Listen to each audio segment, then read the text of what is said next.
Welcome back, everybody, to our 10th episode of Binding of Isaac Repentance. Like I said in the last episode, this will be a greed run, and I decided, after just thinking about it, we haven't played Isaac in a while, just like normal old Isaac.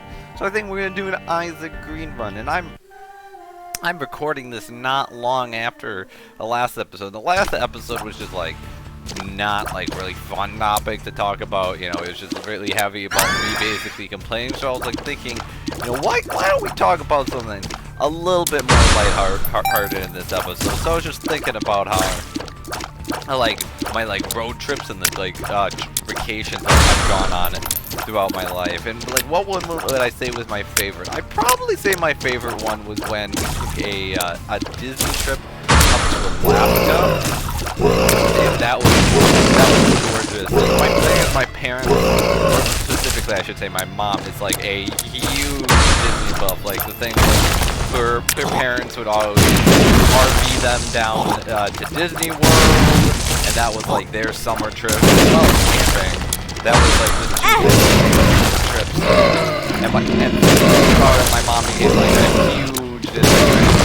A lot of Disney trips, but like, you know, I like remember the Disney trips, but like they don't really like stick out in my brain because like once you've seen Disney World like once or twice, you basically, you know, see everything, and it's not like something new or something exciting to do, because like Space Mountain is still Space Mountain, and like yeah, Space Mountain is pretty cool, but it's like, you know, and it's like you're not like a little kid anymore. There's like when you start to realize the people inside those costumes, there's just people inside those costumes that lose a little bit of the mystery. You know, still fun, and like Disney World involves like a lot of waiting and lines, which is like not necessarily my definition of like, you know, what my ideal vacation would be, like waiting in gigantic lines and making like reservations, so you have to be here, there, at this time, there this time, in order to get that, to go get food. And it's just like, I heard something drop. What was that? A nickel. Well, I wonder if we can blow and get both. Aha! We can get fly in a jar. I believe this is fairly decent. Jar of flies. Basically, I believe what it does is every time we kill an enemy, we're able to just spawn a fly. And we did not. Do we have a key? We buy key. I will also buy the key in order to get into our item room over here. Yeah, so it was a lot more when we went on our Alaska trip. It was much more free. Like we had destinations, so that was, you know, that made sense because you were and then it was like you went to different cities along the way. And I just have these fabulous memories, like when we stopped. You know, like I wasn't a big fan of like looking at the small like antiquities stores that they had out, or really anything like that, but I just remember like running around on the trails, like there was like bare hand like rock climbing up to like look over the river, like stuff I could have just like killed myself, to be honest, because it was pretty dangerous, but it was just that burst of energy and like freedom of experience. It was so beautiful. Like Alaska was so amazing, like the glaciers and the water that was up there, and the green forest.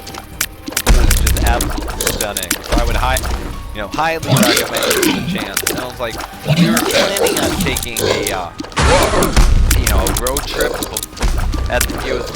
It was like before COVID like officially started. We had planned to take a road trip, but then all of a sudden, like my dad was trying to get off work, and they were like, yeah, if you take this road trip, then you're gonna have to quarantine for 2 weeks, and when you come back, it was like we couldn't really afford that kind of deal, so we had to immediately call it off, which was big sad, because I'd taken like a big road trip when I was like a kid, but it was like I had never done anything like that, so it was really exciting to be able to travel, because, you know, my perspective has been fairly limited considering I've lived in Wisconsin for 21 years of my life. I kind of like to see more about what the world looks like, and even our country has to offer besides Wisconsin. So that's why it was like an exciting time to be able to explore. We were planning on going out all west, seeing, you know, I can't even talk. The Grand Canyon, the St. Louis Arch, like what are the mountains called? the really tall mountain, not the Rocky Mountain, it's something, not Pikes Peak. I can't remember, but we're planning on going out, like, west and seeing everything out there, and I'm excited that we're planning on doing that this summer, and we've added on top of that because I'm going to USC next year for graduate school, that, you know, taking a stop up there, because that was one of the things that kind of sucked. Well, that, you know, one of the many things that sucked with COVID is that they canceled, like, in-person graduation visits, because it was normally that when you got accepted to a graduate school, now they have to market themselves to you rather than, you know, up to this point it's been the other way around. So they give you, like, the 5-star treatment, they show you all around the city, we got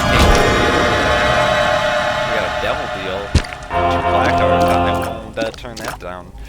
You know, they take you around the city, they take you wine and dine you and all that, and, you know, you develop that gut feel whether you want to go here and you see yourself fitting in here. You know, with COVID, with virtual tours, there was really nothing of the sort, which is rather disappointing, on top of being able to just, you know, experience the weather of California, being able to see the beaches, go and all that, and we will go and buy a key so we can grab some double, I don't know what, that's Jawbreaker, I think? It looks like a jaw. Oh, this is an amazing item.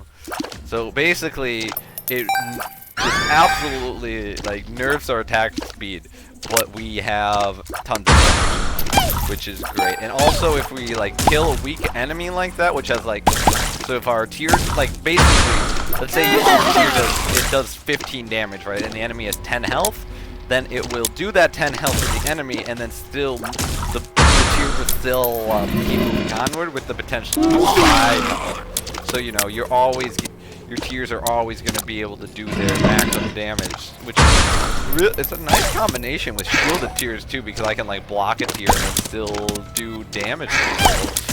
So, sick item, dude. Polyphemus, I'm gonna call it. Oh, that's bombs.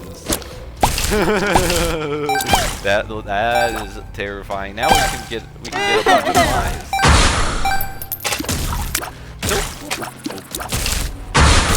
Yeah, so like I'm really looking forward to being able to do that, and it'll be like my last family trip, like our time together before I head off to graduate school, you know, all the way across the country. And it was interesting, like when I told my parents that, like, I'm applying to graduate school, so they're like, where in Wisconsin you're gonna head? It's like, no. I'm not applying to Wisconsin. The closest place I applied to in Wisconsin was Michigan State, and however that was even because of how close it was. I don't really. I'll buy the key for next floor, but like I might. Oh, that's not very good. Peeper's Eye for 7 cents. I can do that, and we'll buy a little monster for 7 cents. We might come back, and we'll probably come back here and get the ghost for 7 cents. Bad guess. Not that much. And it's like, you know, it makes sense that I was an only child, and they're very, like, protective and want me to be near, and it's like, the whole moving out of the nest, like, even, I did not mean to do that. Whoopsie. That was unnecessary. Rotten Penny has appeared in the basement. I don't know what that means. Why that happened. But if you grab Little Haunt, oh, that's a good item, too. We hopefully give enough money for this. That's 5 cents, that's enough. I thought my little haunt was his haunt, and I got very confused. Come here. What are you doing down there? But yeah, so, you know, it makes sense. There's a whole story behind that, but that's not until... Oh, that's not what I thought it was. Oh, that's such a good item. That's damage up. We do not have the capability to buy it, though. Oh, we can hit this and see what this gives us. 2 troll bombs, just what everybody wanted. You know? Oh my god, this item though is Polyphemus still like S+. I wonder, God, I imagine if someone created like a ranking of all the Isaac items, what the heck that list would look like. Okay, so we got, these are both, I think we want this, flight plus HP up, just because it's the added mobility and flexibility that adds. Unfortunately, we'll not be able to get that damage up, but we will move on with our life with great sadness. instead we got like Peeper's Eye and Little Monster, which are like, it's like decent items in their own right. It's more damage. Can't really be complaining about that. This is, I believe this is if we, how does this item work? I think if you, is it, oh yeah, like the, is it the longer, I actually have no idea. I shouldn't be talking. That's just an HP up though, which you can't really, I'm not gonna mock or anything like that. I don't know what is up with this door, but it is, there's no music. I don't know if that's intentional or what, but it's just like, no, there is like a little bit of music, so it's definitely intentional. It's just real weird. Oh my God. That just reminds me back in elementary school. I have a speech impediment that I had to go to like a speech therapist, like because I couldn't say my R's. Like, so the word was like, oh my God, please stop, dude. The word squirrel would be squall. So I remember that. I was so sad because I would get like taken out of reading time we would have, and I would have to, oh my God, all my time to do that. Because we would have like time where the teacher would read to all of us, and I'd have to go to speech therapy, and I'd have to feel weird and special, and that, you know, no, that's interesting because like, when you're a kid, you just like don't want to like stand out because like standing out makes you a target for bullies. Kids are jerk and have a lot of their own problems, and are like a conduit for what their parents believe rather than having these fully formed thoughts of themselves. And yeah, that's actually probably what I consider one of the biggest PhD. I don't know what, you look good. Speed plus range up, that seems pretty decent. We'll grab these. You know, one of the biggest sins is when is when parents like force their beliefs onto their child, which is like in retrospect, like my parents, like they made me go to confirmation. However, they didn't like force their religious beliefs on me. They really allowed me to come to my own conclusion. It's interesting because both of my parents are, well, my dad especially, but my mom is probably like morally conservative, like Republican. The Book of Sin has appeared in the basement. Nice, we got another unlock. That was probably for killing what I imagine was all of the 7 sins, because that would make sense with the Book of Sin. But like they didn't like force their religious beliefs on me. They really let me come to my own conclusion. I really appreciated that in hindsight. I was really glad they allowed me the chance to come to my own conclusions rather than just forcing their beliefs on me, because that's a lot of the times what happens, I would say, is people, you know, adopt a certain view because it's what they're taught by their parents, and then they want to continue adopting it because they find people like around them that have similar views, and then it's like acceptable to hold those views, and they get like, you know, validation from the people around them for holding the views they do, and it can lead to people not being open to change their views, which is a sad thing. Versus my parents, you know, I never had that conundrum because they just let me come to the conclusions I wanted and I thought was right and best. So, another theme extensively explored like Attack on Titan, with the fact that Aaron's father and also Zeke's father in the show. By the way, spoilers. But I'm pretty sure everybody that's into anime has hopefully seen the Attack on Titan season 4 at this point. You know, is that he had his idea. He wanted to fight for independence for Eldians, right? And he brought his child up in order to pursue that path. So, but Zeke never thought that this was the path that he wanted to go to. And the thing that really gets it, it's like, it would have been more okay if you know, Grisha could share his belief with Zeke's, but also providing the kid with like proper love and care, because it literally came at the expense, and it was you know, it's a really self-perpetuating cycle, because Grisha's father was super hard on him, and that kind of led to him acting. Oh, I did not need to buy that key. That was big sad. And, you know, led him to acting out and going outside the walls, which ended up leading to his sister to die. The bean. Wow. That's pretty good though. Tears up. Well, how is that gonna work? Cause that also like occasionally fires a second one faster. Okay, I see. But like, you know, he was tough on his kid, but then Grisha ended up following the sins of his father, and just, you know, and it ended up costing him, and causing so much pain for his son. And that was such an interesting final conversation in like one of the latter pages of the manga, how it was talking about how, you know, Zeke ended up because Zeke idea was that the only point of humans is to like procreate and replicate, and which definitely seems to be the only purpose of like the centipede creature that we see in the show, because it doesn't really have any more abstract desires other than just to live and procreate, which I forget if I've talked about the fact how I believe that it's kind of naturally hardwired into all beings, like genetically, that we all have a desire to survive.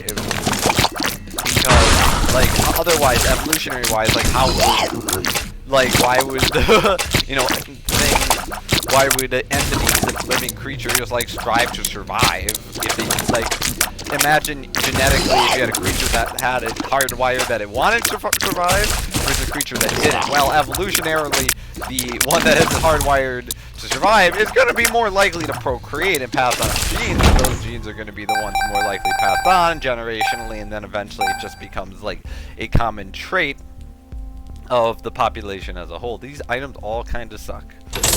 3, that is pretty good though. I will take that.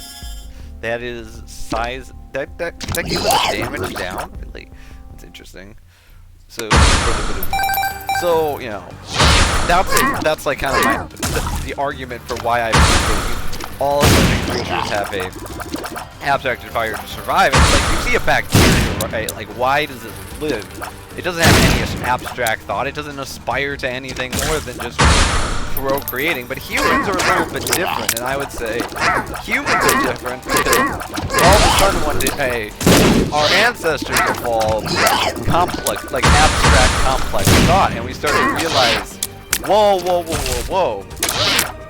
Why do I have a desire to survive in this world that is meaningless? Because, like, you know, I subscribe to the existentialist nihilist belief. I really do not believe that this world has any meaning to it, and it's just, but humans definitely want it to have meaning. So when we developed abstract thought, we started wanting more from life, right?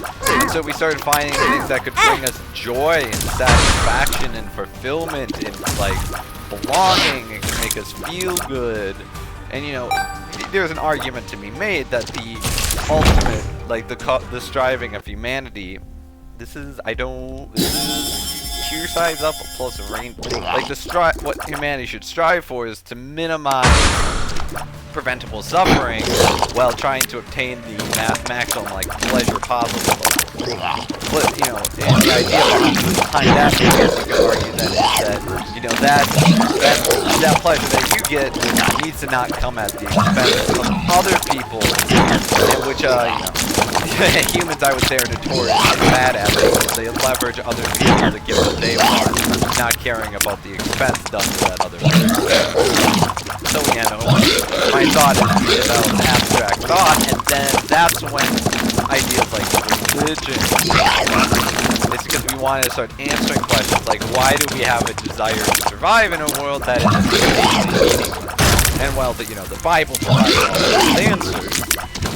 It's a nice little package that's like, okay, we're living for God, like the way they are, they sin because of Eve and all of that jazz, and it has all these nice tidy answers. One of the reasons I started like doubting religion is the answers just seem too tidy. Like, this world is so incredibly complex and convoluted. Like, how could it possibly be that all of these answers could be wrapped up in this nice little package? And you know, if I didn't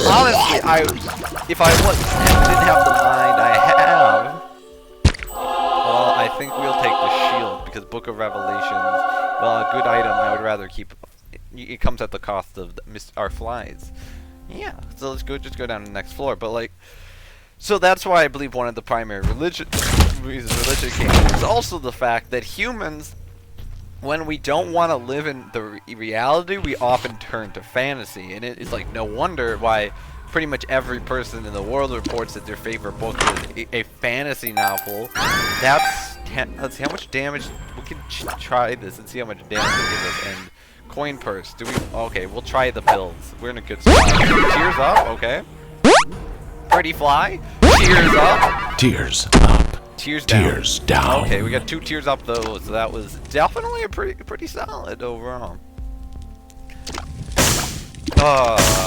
What was I talking about? I don't remember at this point. Yeah, people striving for trying to create meaning. Yeah, religion trying to provide like a tidy little answer for everything. The world is so complex. Like, how could there be such tidy little answers? And then, you know, it's interesting to think about. Like a major mainstay of religion is like absolute truth. You know, stuff like that, and you have to, and then you start getting into reality, and you realize that humans are able to create relative truth. Like what can be true for me can just like not be true for you, and then you have to start questioning. Okay, is this stacked? It does seem pretty stacked. It's pretty good. Oh shoot. And you have to start questioning that. Is there such a thing as actually absolute truth? And I would argue no. Truth is like a relative concept, and the fact that I would even argue that, like, what is truth, like, fact versus opinions is actually, you know, closer than most people would like to give it credit for. They're just like, they're like sides of the same spectrum. Facts can be, you know, science proves a fact, for instance. It's more like a well-supported opinion, like a well-justified opinion, rather than just being, like, the truth of the natural world, because after all, science is only attempting, like, to model the world. To be like, science is not like the true description of what nature is. Like, mathematics is not that way. I don't know what you are, and I don't think you're particularly good. Let's see. Does this? What are you? Money talks. Pay to play. I don't know what that means. We're just gonna go on living life. You know, mathematics, I would say, is the true reality. It's just a mathematical description of the best we can get. Oh, and it just gets us down to the world is so much more complicated and weird than we ever had before. Like, quantum mechanics shows that at like at a atomic scale and below, that the world is not deterministic. Like, it's there's like probabilities, things different happen. And you know, my friend was like challenging this idea with like, okay, if the world is based off of the probability, like, well, you know, when the universe started, right, it's like either, you know, like either God created the world or something happened in that regard, or it, you know, the creation of the world is like oh, we leave the room, we lose the effects. I see. We don't really need. We don't have the ability to reroll now. We could just play this, I guess. See if we can. You look fat. You should exercise more. Thank you, Jay. Room charting, like 2 of hearts. That is really good. Ugh. And yeah, that's probably good enough. We had 2 spirit hearts, so if we use some hearts during this fight, then we can just go and but at that point it becomes a question, does it even like matter what happens? Like, again, it's like what I said before. Like, okay, if you believe that the world was created by God, and I believe that the world, you know, derived from the Big Bang, does it ultimately matter what happens, like, first? Like, or at that point, are we just trying to like prove each other wrong to make ourselves feel better about ourselves? It's like, is that the question you should be asking? It's like, if your belief isn't coming in like restricting my ability to do what I want is not like coming at the expense of you, then like why does it matter what the actual like true quote unquote answer is? Like, what are these? Is that oh, there's a scooter. And we got another devil, we got another angel deal. That's the relic, I believe. It drops spirit hearts. What is circle of protection. Now we have a lot of light going on. And we'll see if we can get one more spirit heart out of this thing. When life gives you lemons, reroll. Wow. upgraded fights. Okay.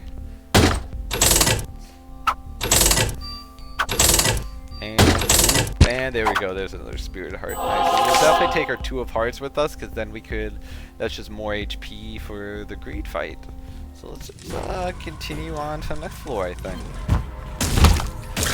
Oh, dude. Like, you know, I believe, like I was talking about with fantasies, when humans don't want to live in reality, they turn to fantasy. And I think that is basically what happened with religion, is people didn't, like had to want to acknowledge, like, why is there human cruelty in this world? Like, and I would argue cruelty primarily originates from the fact, so originally humans were living by themselves, right? And then they realized, oh shoot, it could actually be beneficial if we live together as like a group. And so people that look like each other and they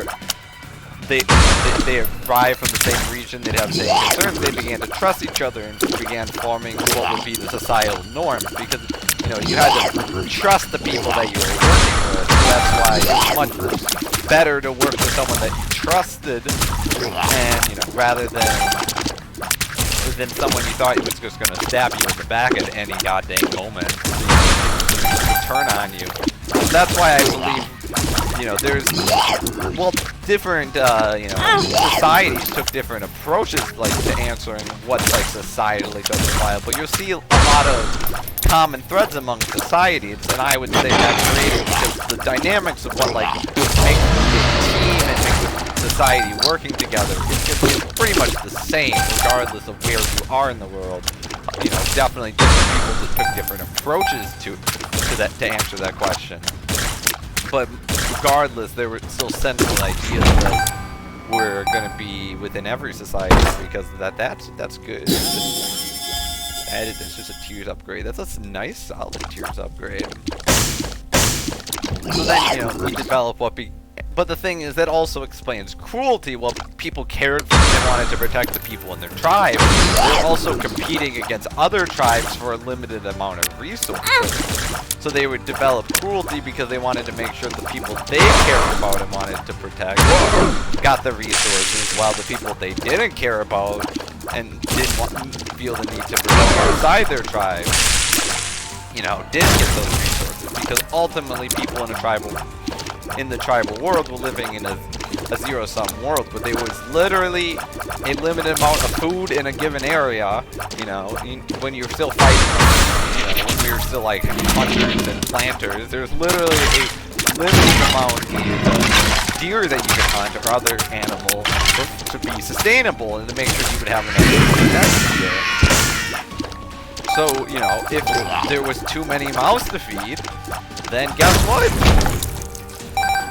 Some people needed to not eat, and you were going to make sure that it was your people getting the ability to eat, not the people on the other tribe. God dang it. So that's why I would say a lot of the consequences of cruelty that we see today are the fact that, you know, it's amazing to think that we were less than like, oh my gosh, I got hit twice by that. Less than like a couple thousand years ago. Like, this is super recent. Like, evolution does not work that fast. Let me tell you. And I wish it worked that fast and humans were able to get across. And it's only really within you know, I would say it originally changed when we went from living in hunter-gatherer societies to being able to settle down and create farms and whatnot, and then you were able to resources. But it especially the dynamic change when we had the Industrial Revolution come around, and we had more than we were able to produce in excess. Like, we were able to provide for everybody if we really needed to. Like, that zero-sum mentality, even though I believe it still held it and still holds to this day, doesn't really persist in reality before. But yeah, because our freaking caveman mind is not really equipped to deal with the interconnected world and the realities of a interconnected society that we live in now. That, you know, it shows why we still have these, like, despicable behaviors that you see here.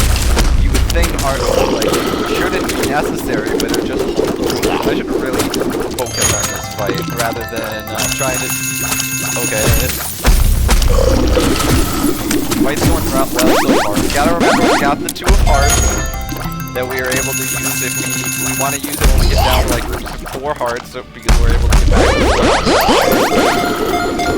to 4 red hearts, that is. He's very angry. Stop, why are you such an angry boy? Breathe. Calm down, my man.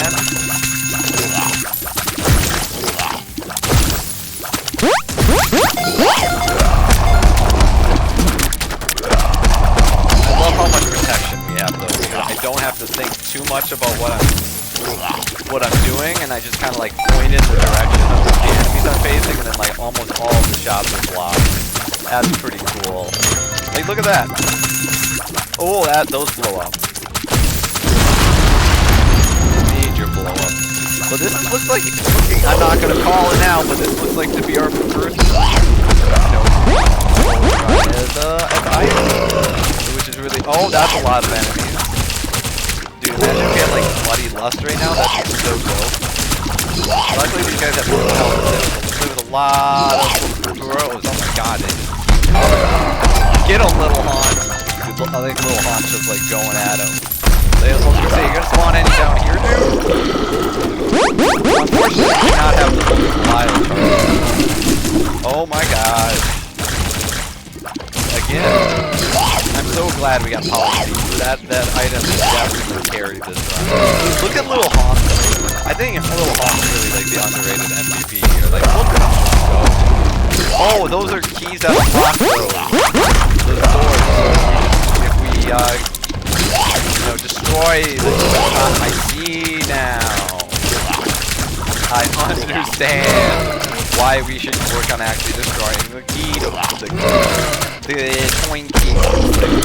coins, the key coins. That's how you actually say that in actual English.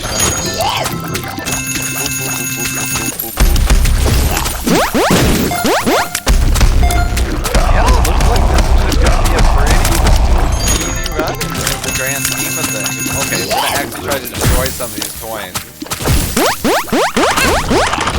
And now we get a little bit, slightly fewer enemies to deal with. You know, just a few less. So look at little Hans, just like, get him, little Hans. Dude, he was, that episode of Purchase has really done wonders. Oh my god, another one. Dude, can you stop with the oh my god. Dude, we have so many angels protecting us, so there we go. And that little chest has appeared in the basement.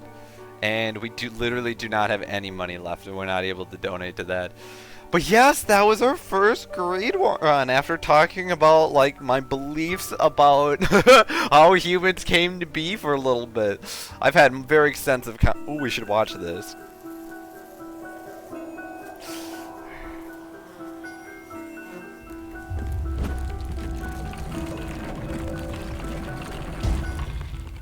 Wow, that was very somber.